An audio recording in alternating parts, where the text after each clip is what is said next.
Hey everybody, how's it going? Today we're going to be going over and showing you how to use the Counteract stud cleaner kit.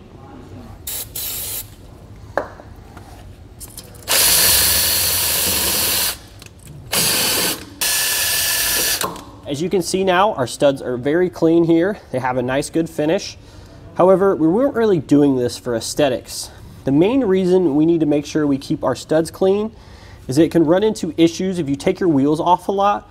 We can run into issues with cross-threading, possibly damaging the studs, which could in turn cause you to have to replace a hub, which is definitely going to lead to a lot more money later down the road. So making sure your studs are in nice, smooth working condition.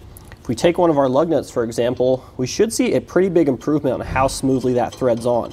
That's much easier than before. We can thread it all the way down without a tool.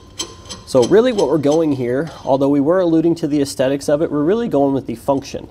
We want to make sure that our studs are nice and clean. There's no debris that gets in there when we're threading on our lug nuts, chewing up the threads on the studs, possibly damaging the stud and making us replace the hub. Another benefit we're going to have from having squeaky clean wheel studs is in regards to torquing. So almost every application is going to call for a specific torque for our lug nuts. And when we have dirty studs and we thread the nuts on there, they're going to create an additional resistance. And torque wrenches actually work off resistance. That's how they tell they've reached the proper torque. Therefore, by adding dirt and debris within the nut there, we're actually going to be getting an improper torque reading on our torque wrench and possibly not torquing the nut to the correct value that the manufacturer specifies. So by having those nice and clean, we not only reduce the risk of damaging the hub or the stud, we also ensure we have proper torque values, keeping us safe arriving to our destination. The first part of our installations, we're going to take the safety glasses out of our kit. We're going to put those on while we're working. And if you have an extra set of gloves nearby, certainly a good idea to protect our hands as well. But now we can secure the piece of equipment we're going to be working on. For this particular application here, we have an off-road trailer. So what we're going to do is, we're going to make sure that we have plenty of support here. We've got a couple jack stands under the trailer to keep it nice and stable when we remove the wheel. We also have a floor jack as well. But now that we have our equipment secure, we can go ahead and remove our wheel and tire using the appropriate method.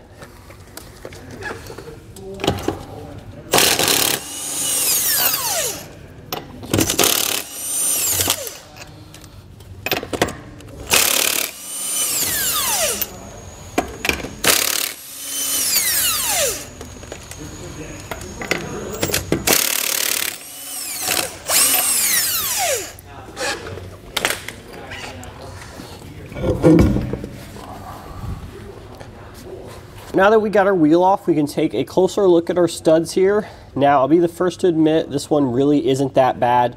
We do have some dirt buildup, some corrosion forming on these, but for the most part, these really aren't that bad, but they could still definitely use a cleaning to ensure we don't have any issues down the line.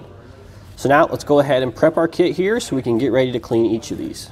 In our kit here, we have several different wheels, several different sizes, which are denoted with different colors. We have the smaller sizes on the left here, and then we have the larger sizes on the right. These ones on the right go with that larger drive that we showed you earlier. The ones on the left use the smaller drive.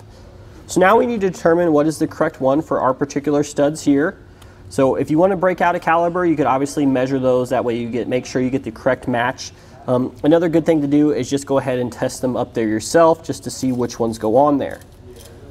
You can see that one's actually a pretty good fit. If we take the next size up, this green one here, you can see it's too loose. It just slides on and off.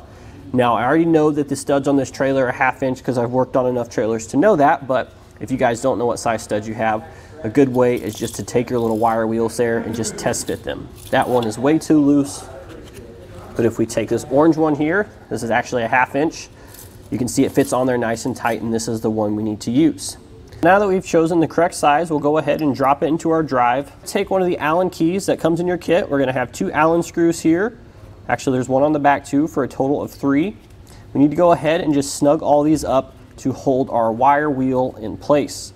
You don't want to get too carried away with this because you actually can break that plastic. So just a couple turns past snug there should be plenty.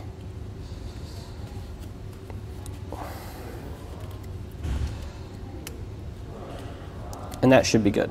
Place it on our drill And I'm sure you kind of imagine what's going to happen next. We're going to be placing these studs, each of the studs coming off our hub here, through the wire brush there, and then turning the drill to clean it. Now what I would recommend doing is taking some sort of penetrating oil there and spraying down each of the studs before they clean them to give them a little bit of a better finish here. Just do a better job of helping get all the contaminants off there. So we'll go ahead and spray it down. Now we'll take our drill here.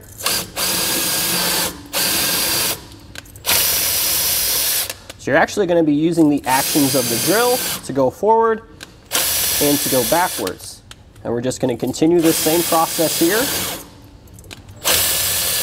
until we've cleaned our studs sufficiently. Now granted, the more dirty or built up there are on your studs, the more passes we need to make. So again, we're just going to continue the same process here until we have the stud nice and clean, and then we'll repeat that same process on our other studs as well. It's a good idea to come back periodically and just spray them down. You can see tons of that dirt is dripping on the floor, so we know this is working very well. So that one there looks pretty good. I think I'm going to move on to our others so we can repeat that same process and get that same level of clean.